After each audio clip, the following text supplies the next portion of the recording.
Hello, little children. Here's your friend, Velma Hagar. And today we're going to talk about just plain old common sense. I think common sense is kind of dying in our country. I'm so sorry to say that. But God tells us to be wise as serpents and gentle as lambs. We have to be wise in today's culture because you can't just go around believing what your political party teaches you or even what your doctor says, because let's face it, I love doctors and I'm very grateful for them. In times of trauma, we need them. But hey, in the past, I know doctors that have told us things that were catastrophic, and I think you'll have to agree with me. I think the vaccine was catastrophic, but I know many of you don't, so let's not talk about that. But what about that time back in the day when they told all those women to take, I forget what the medication was, and all the babies were born without limbs, and doctors prescribed it. And then today, they're prescribing statins. And yet I tell you what, one of my best friends got Alzheimer's, and you know what they told him as soon as he got them? Don't take any more statins. No, because the statins are linked to Alzheimer's. Look, statins control the fat in your blood. The fat in your blood also controls your brain.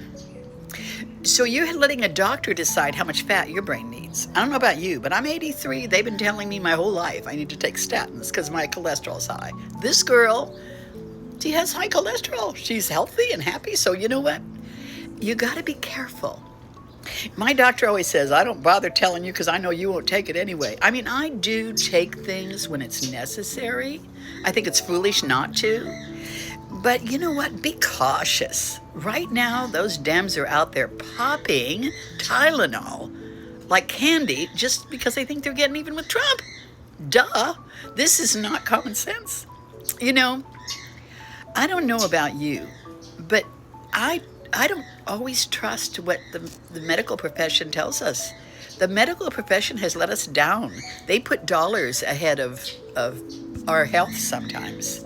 So, be careful. Use common sense. I mean, I think RFK's done a great job of trying to decide what's good and what's bad, and I think he's done a good job. And so for me, you know what?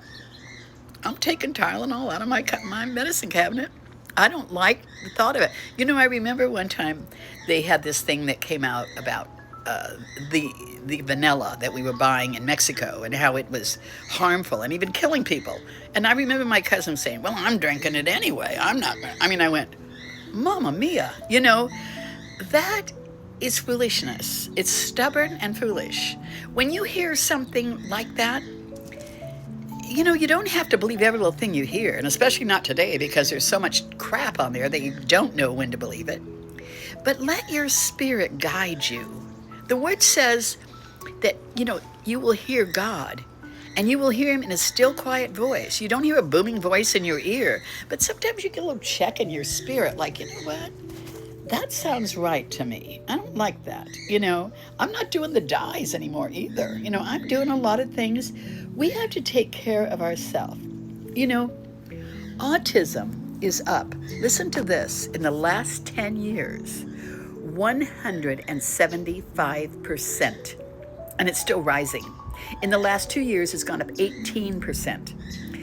And they think that possibly Tylenol with pregnant women that it's linked to. Why would anyone not at least try it? My God, you wouldn't catch me with a pregnant woman telling her to take a Tylenol. You know what? Deal with a headache. Eat a piece of cheese. They say cheese helps headaches. But, or maybe take an aspirin. I always thought Tylenol was kinder than aspirin, but maybe not. Be careful. We have seen such an increase in diabetes, in Alzheimer's, there's been so many things in autism, and we know that it's something we're doing.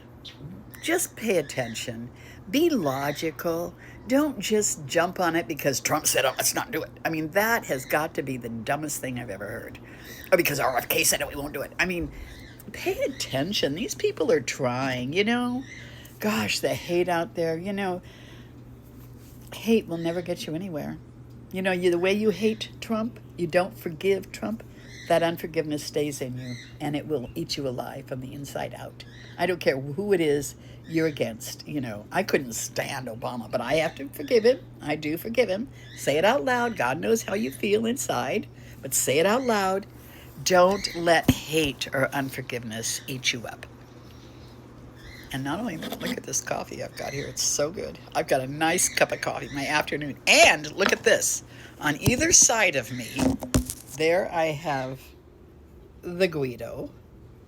And this side over here, I have the Rocket. That's my daughter's dog. I got them both on either side of me. And, you know, they just crave my attention. All right, you guys. And buy my books. You know, my books are doing pretty good. I got a nice little fat check this month. I'd like a fatter one next month. Okay, Hidden Treasures in Secret Places, Hidden Treasures in Dark Places, and Hidden Treasures in Plain Sight. They're all around us. Don't forget to see the beauty. What you're looking at, you know, you look at it, you absorb it, and you go towards it, and your body reacts to it. So don't look at the crap. Look at the good stuff. Think positive, and trust God with all your heart, because that's where it's really at. And doggone it, use common sense. Stop this nonsense. I'm old and I know stuff like this. I love that line. Don't you guys like that line? I just love it. All right, you guys, and I'm really old because next month I'm going to be 83. 83 years old. Not bad for 83. My mouth is still going a mile a minute. All right, you guys, until next time. This is your Bubby saying, here's looking at you, kiddo. Think positive and think logical.